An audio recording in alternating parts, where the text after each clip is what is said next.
Now, thousands of people are without power, dangerous winds whipping outside, and the threat of severe weather continues tonight. This is a live look in Alexandria after a tree fell onto an apartment building. Our Christian Flores is there, standing by with more.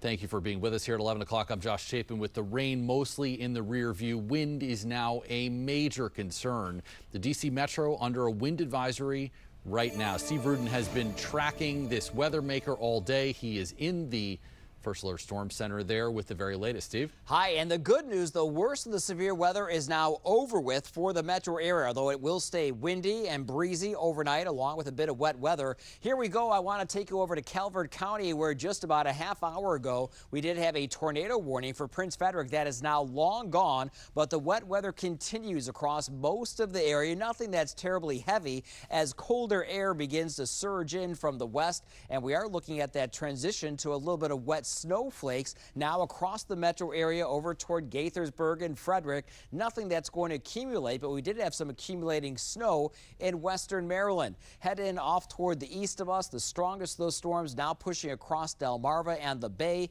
And for us, we're beginning to see our skies begin to partially clear. Farther west you go, highest elevations, a winter weather advisory does continue for Garrett County. Higher elevations looking at measurable snow upwards of 2 to 3 inches. Here's the wind advisory. It's been cut back just a little bit. Here it is for the metro area. That's until midnight, so about another half hour to go. This is our time lapse from earlier this evening from our tower camera in Tenleytown. You can see the clouds rolling on in, and then the cold front moved through, bringing those gusty winds.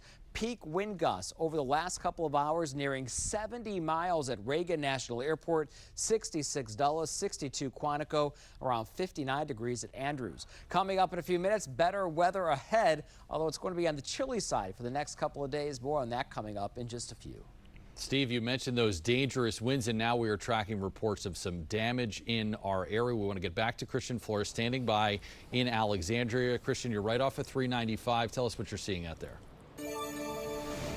Well, the weather conditions from the entirety of the day combined to totally uproot this tree and then toppling it on top of this apartment building. You can see up by the roof where the tree has just bent that roof. Now, we spoke with the fire crew that was out here. They just left about 45 minutes ago. They said nobody was injured, thankfully. However, they did have to shut off the breaker because water was leaking into one of the units. They had to shut off the breaker for a couple of the rooms inside that apartment building. Now, back out here, we mentioned just all of the rain just soaking up and saturating the ground throughout the day. And then you have this wind. You actually might be able to see the wind from some of the caution tape behind me just blowing. And all that combined to lead to stuff like this. So this is damage that we're going to be keeping a close eye out for the rest of the evening as hopefully this wind dies down. We don't see too much more of this.